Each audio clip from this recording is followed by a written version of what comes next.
Welcome to your next lesson on numerical methods.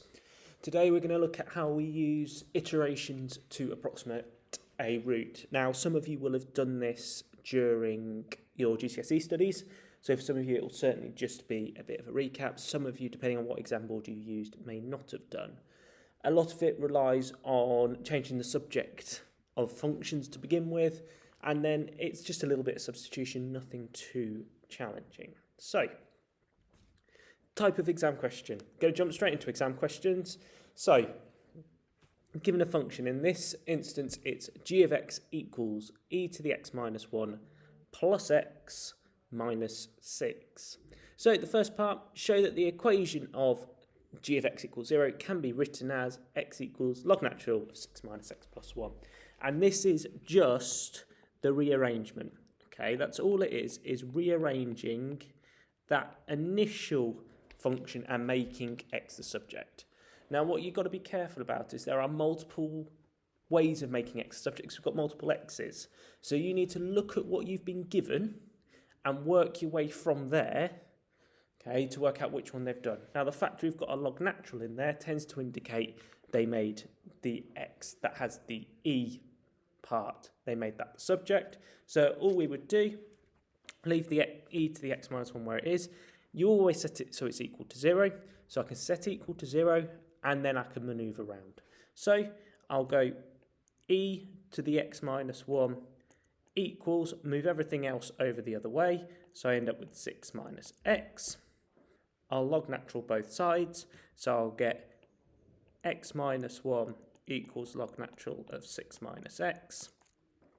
Then just need to move my 1 over, so I'll have x equals log natural of 6 minus x plus 1. And that's showing what we needed. Okay, so it's just working out which x they've made the subject, and we just rearrange from there. Okay, right. Part B. The root of g of x equals 0 is a, or alpha. The iterative formula, so what we've done shown above, so all that's happened is the x subscript n plus 1, and we've changed it to xn as well. And we are told that x0 equals 2. And we're asked to use it to find an approximate value for alpha. We're asked to calculate x1, x2, and x3 to 4 decimal places.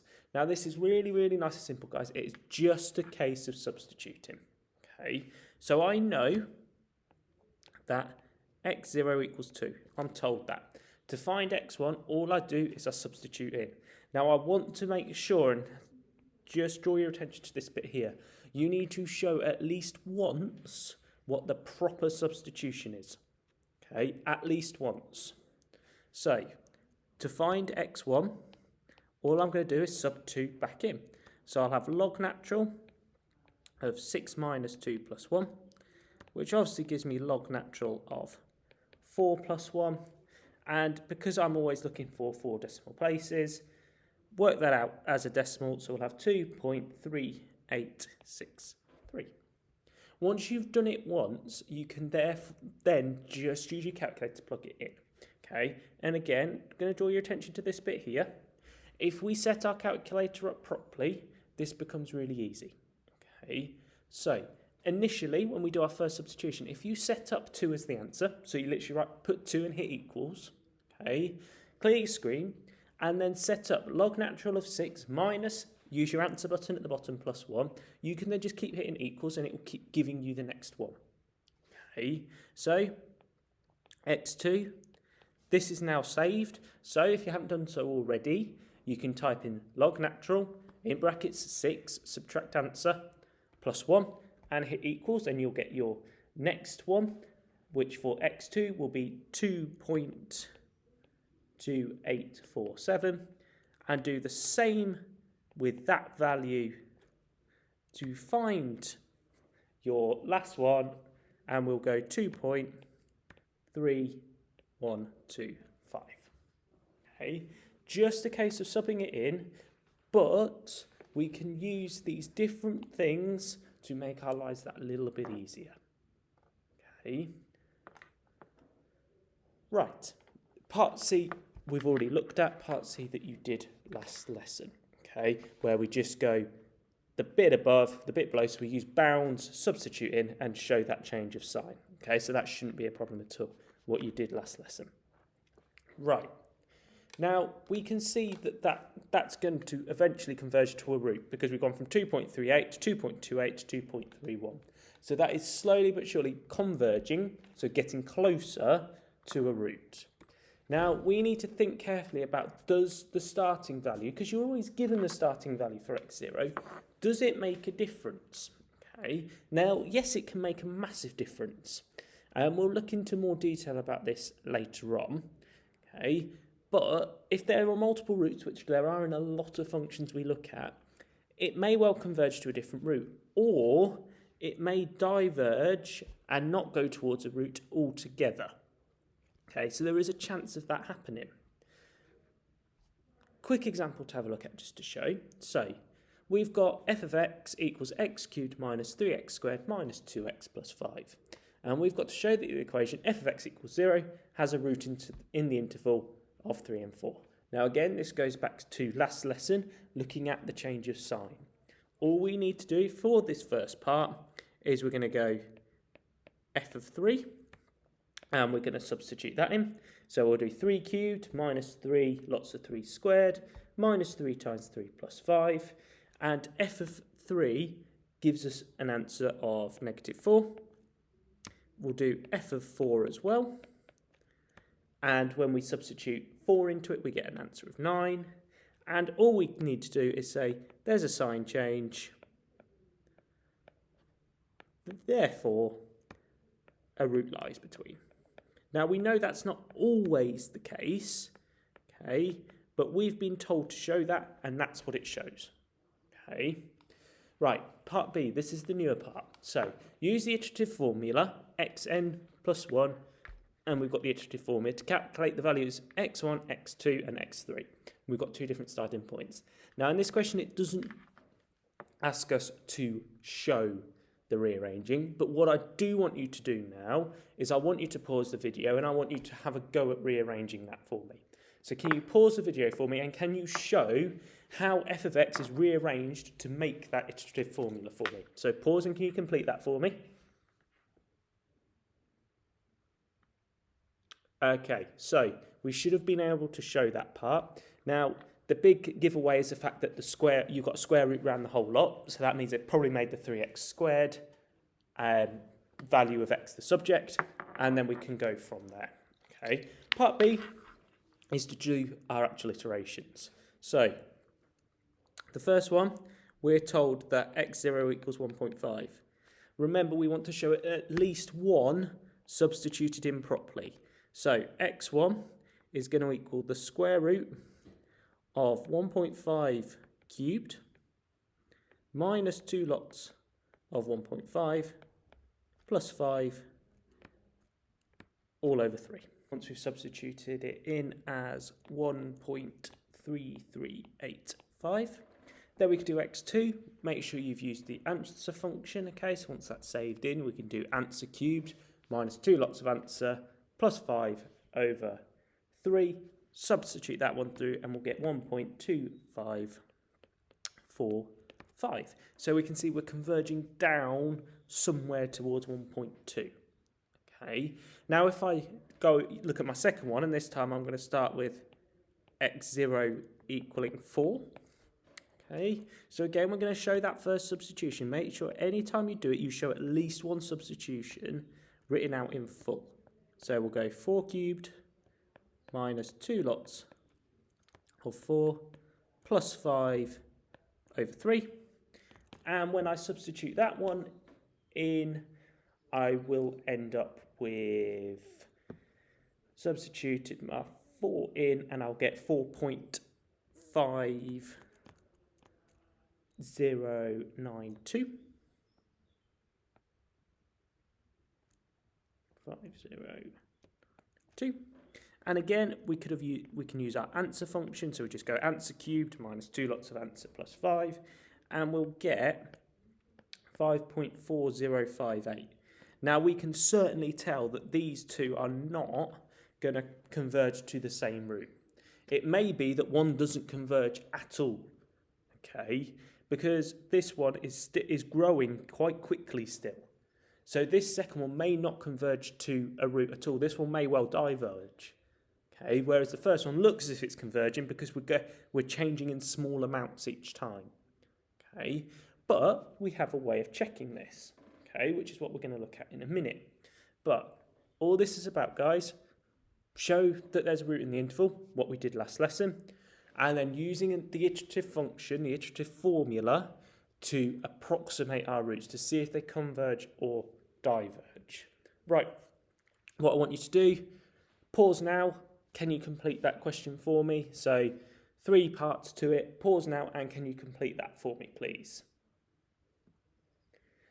Okay, guys, let's have a look. So part A, show that the equation can be written as. Now, what's really nice about these, same as quite a lot of the questions that you do, if you can't answer part A, you can always still answer part B and part C. Okay. Now, this one's a little bit, actually, it's a much harder equation to show that it's rearranged, because your automatic inclination is, it's got a square root, so they've obviously used the 3x squared and made that the subject. Okay. But in this case, they haven't, because if we look inside the square root, there's no x cubed value. Okay, so they've been a little bit clever with this one instead, and it's a little bit harder to spot what you need to do. What they've actually done is they've left the x cubed and x squared value on one side to begin with. So we start off with x cubed plus 3x squared, so we'll have a 12 minus 4x on this side. Okay, then they've factored out an x squared on the left, so we'll go x plus 3. And they factored out a 4 on the right. So we'll end up with 4 lots of 3 minus x. And now we can see we're starting to get to the right situation. Divide both sides underneath by x plus 3 or 3 plus x. We'll swap it around so that it matches the above. So it becomes 4 lots of 3 minus x over 3 plus x. So I've just swapped those around so it matches, which means when I square root, I'll have x equals the square root of 4 lots of 3 minus x over 3 plus x. Definitely a trickier one, okay? Definitely trickier. Right, we should definitely have been able to go on to part B. Even if we got part A wrong, definitely do part B. So the equation has a single root which is between 1 and 2. Use the iteration formula with x0 equaling 1 to find 2 decimal places, x1, x2 and x3. Just a case of substituting in. But again, you have got to make sure you show at least one proper substitution. So we know x0 equals 1. So we show our proper substitution. So x1 is going to be the square root of 4 lots of 3 take away 1 all over 3 plus 1. Okay. Substitute that through and we get root 2 that comes out, but we want it to 2 decimal places, so we'll go 1.41. Now is a great idea to make sure you use your answer function, because then we can keep all the decimal places in as well. So x2, make sure you use your answer and you use root 2. So you'll do the square root of 4 lots of 3 minus root 2 over 3 plus root 2 and hit equals, and you'll get 1.1987, so 1.20 to your 2 decimal places. And then all you've got to do is hit equals again to get your third one, which will come out as 1.301, so we'll just go with 1.30. So we've shown what our estimation is, and we're quite happy it's converging, because if we look, we go from 1 to 1.41, but then we go down again to 1.2 to go up again to 1.3. So we're flip-flopping between what we've got, so it's definitely converging. Last part, by choosing a suitable interval, prove that the value of alpha is 1.72 to 3 decimal places. Well, quite happy at that point. What we did last lesson, so we use our upper and lower bound effectively. So all we're going to say is we've got our lowest value is going to be 1.2715. Our biggest value is going to be 1.2725. We substitute those in, and when I substitute the top one in, I get a negative answer. When I substitute the bottom one in, I get a positive answer. Therefore, all we need to do is say a sign change indicates a root Therefore, alpha is going to equal 1.272 to 3 dp. Okay, simply because we've used that, therefore we know that must be true. Okay, nice and simple, guys. It is hopefully a recap of GCSE for us. Okay, and we can work our way through. Now, the newer parts. Okay, so, right, we're going to look at these graphically. Okay, now you don't need to draw these accurately. It'll be much more about doing sketches, but our sketches have got to be pretty good for this to work. Okay, so what we've done is we're just going to focus initially on x squared minus x minus 1. Okay, now I'm telling you I've already rearranged this so that it's in the case of x equals the square root of x plus 1. Okay, so I made x squared the subject and then square rooted both sides. We can use this and start to look at what roots are found. Okay, so how these work, we pick our initial value. Okay, so my initial value I'm going to use as 1. Okay, I'm calling the root alpha. So when I put 1 in, I go up and I hit the line. Now, because I'm working between x equals this root x plus 1, which is the blue line that I've drawn, all I'm going to do is once I've gone up to the line, I then go across until I hit the red line. Okay, now that gave me my 1.414. Okay, what we're doing, guys, is we're using this as the example. Then, once I've got that point, I then go back up again, and I hit the blue line. Okay, and I go across again to the red line. And all this is about is you go up from your x value to hit your line, you go across until you hit the line y equals x. You go up from your new point to your line, you go across to y equals x, and you just keep working your way along. And as we can see, this is what's given us that little staircase diagram. We are slowly but surely converging closer to that root, which is alpha in this case. Okay, this one's called the staircase, just because of its shape. Okay, and we're converging towards the root alpha. If we look at a different one, so same question, but this time what I've done is I've rearranged and I've made a different part of the subject. So what I've actually done this time, a bit like one of the examples, is I've kept x squared minus x there and I've factorised out an x.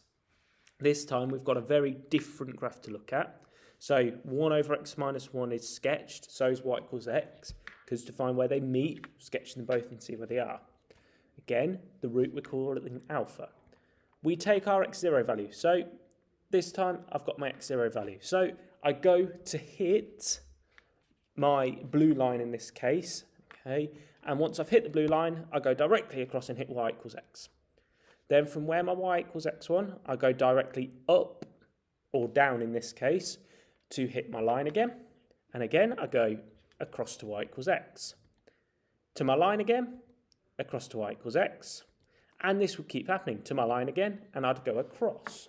This time, because it's that shape of coming back in on itself all the while, we call this a cobweb diagram. Now again, it's converging towards our root A. Now you may well have to sketch what these look like, guys, okay, and show them converging or diverging. So please make sure you have made notes on this, okay. Make sure you've paused the video, make sure you've made notes on those too.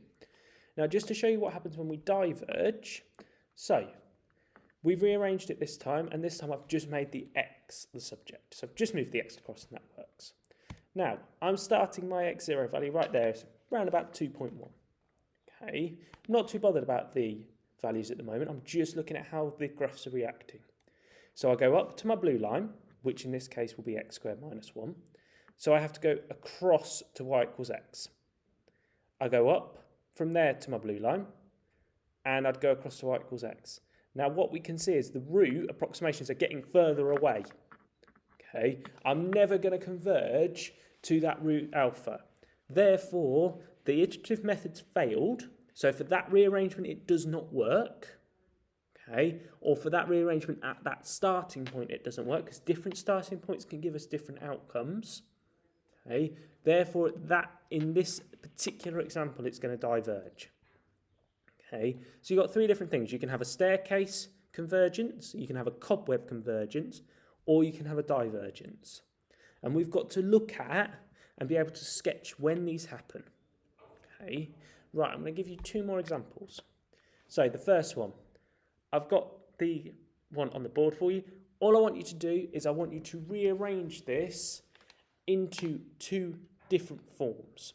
Okay, and what I'm actually going to do is I want you to show the first rearrangement. We're going to keep these relatively simple. So can you show for me that we have x equals 2x cubed minus 9 over 4?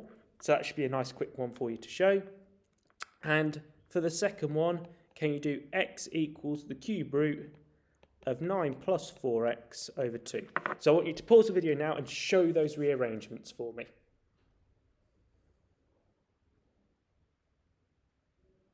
Okay, now I want us to think about what's going to have happened to these. Okay, now rather than sketching them, I'm going to show you what they look like on a diagram this time instead. Okay, so let's have a look what these look like instead. So if we have our two parts we are looking at, so our first one, the one we had on the left, we had x equaling 2x cubed minus 9 over 4. Okay, so we'll go 2x cubed minus 9 all divided by 4. And there's our initial graph. Now we can choose the initial value of whatever we fancy. So let's start nice and easily and let's start at 1. Okay. Now we can see here we've got a root up here at somewhere around 2. Okay, and let's see what happens. So from x0 we go up or down to our curve. Okay, you're not going up to y equals x, you go up or down to your curve. From there, we're going to go across, we'll just zoom across, and we go across to our value on y equals x. And again, we're going to do another iteration. Okay, and we're going to keep going, and we do another iteration. And we can keep doing these. But as you can see, these are not going to go towards where we want. Therefore, we know this first one here, if I have my x0 value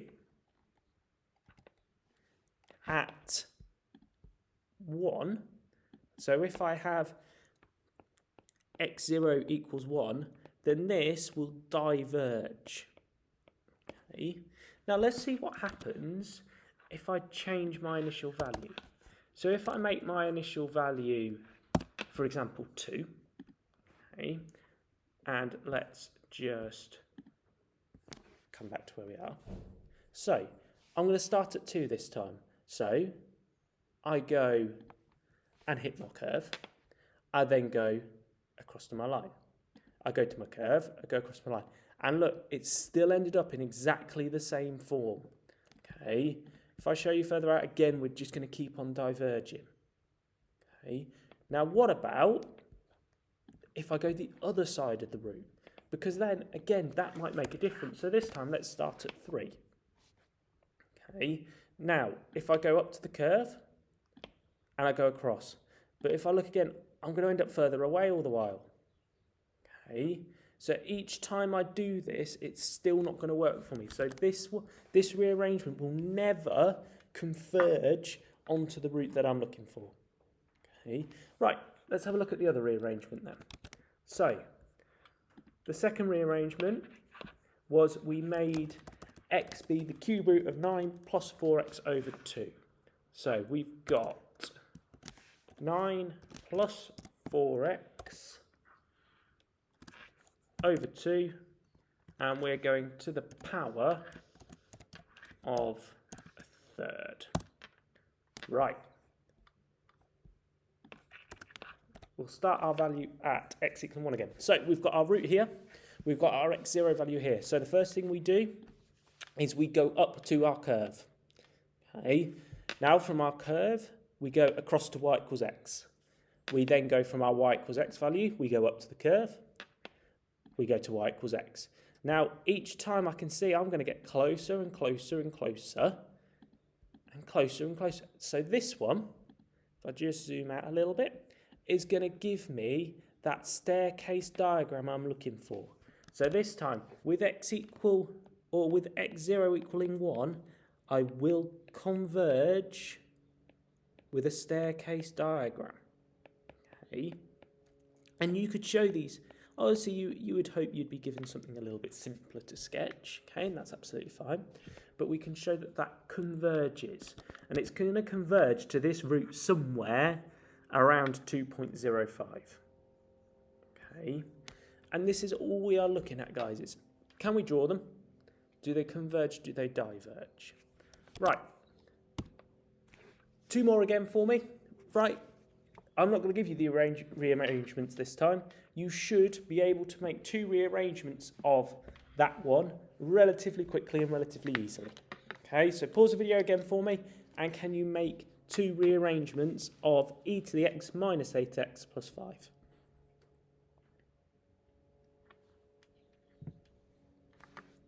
Okay, so what we should be looking at is our two rearrangements. So the first one I'm going to look at is where we make e to the x the subject. So we'll go e to the x equals 8x minus 5. So we can log natural both. So we'll have x equals log natural of 8x minus 5. Okay. Now this really could be one on an A-level paper quite happily, because we can sketch log natural graphs. Okay. So that one can certainly work. Second one, this time we make 8x part the subject, so we'll have 8x equals e to the x plus 5. So x will equal e to the x plus 5 over 8. Two rearrangements, nice and simple. And again, all I want to do is look at, have we got a staircase convergence, have we got a cobweb convergence, or have we got a divergence this time? So again, we'll head back to our app to have a look. So let's go for the first one. So we're going to go for log natural of 8x minus 5. So we'll go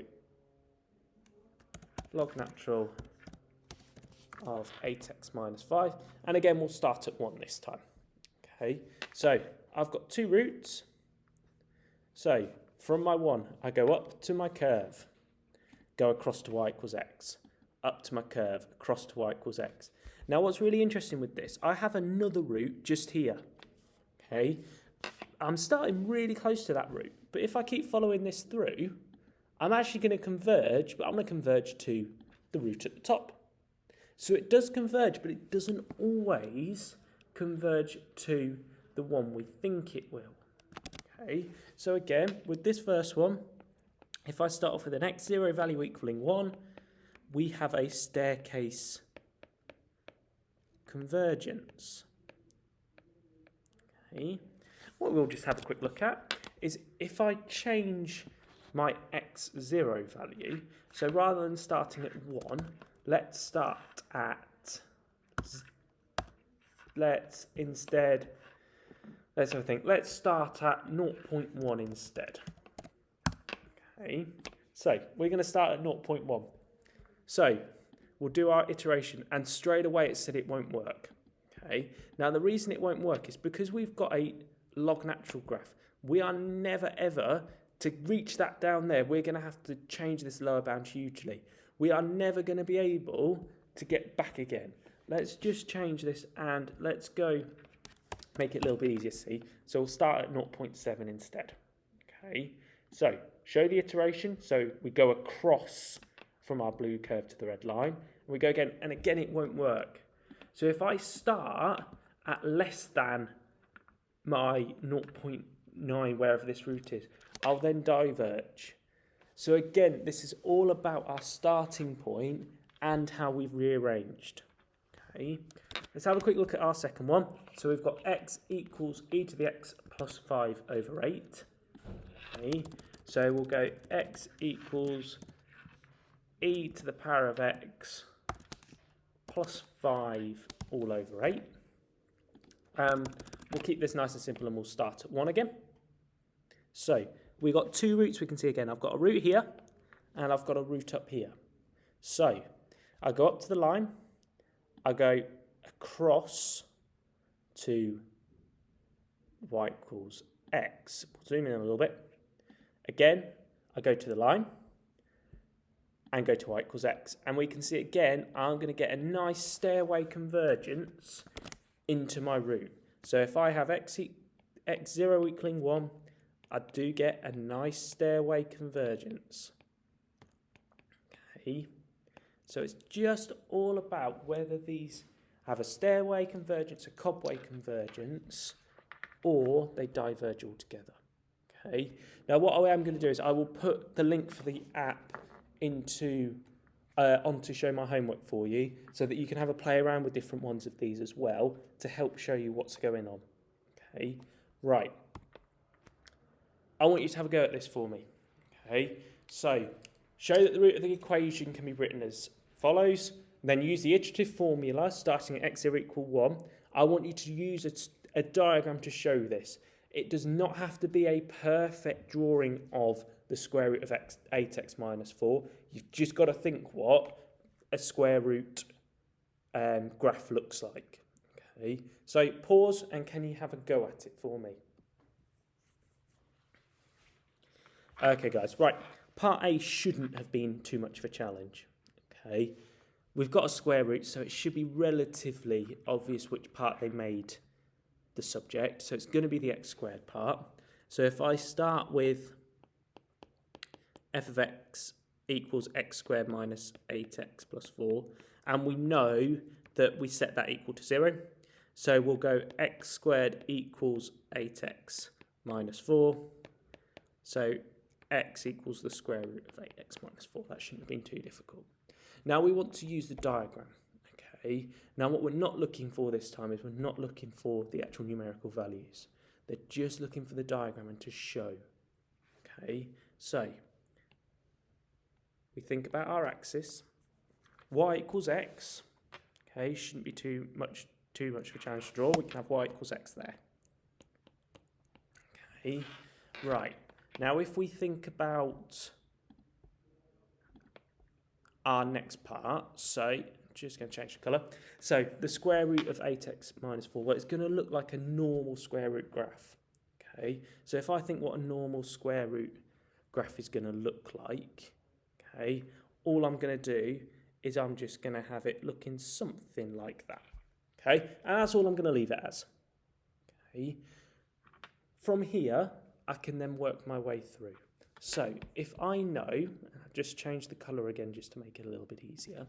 So I'm going to start just here at x0 equaling 1. Now all I've got to do is draw and show what happens. So from x0 equaling 1, I go up to my curve and I hit my curve. I go across to y equals x. This becomes my x1 value. I go up to my curve, I go across to y equals x, becomes my x2 value. Okay, and all I can see is each time I do this, I'm just going to staircase my way closer and closer to my root just here. Okay, that's all they are looking for when they show a staircase diagram. Make sure you sketch these nice and accurately. Okay, they don't have to be perfect, but obviously you need to make sure you get the shape of them right. Okay, and we can work our way through. So we've got the numeric version of the iterations, we've got the graphical versions. Please use the little applet for GeoGebra that I put on to Show My Homework if you need to have a look through it. Other than that, can you get back onto Show My Homework, please, and have a go at the questions on there?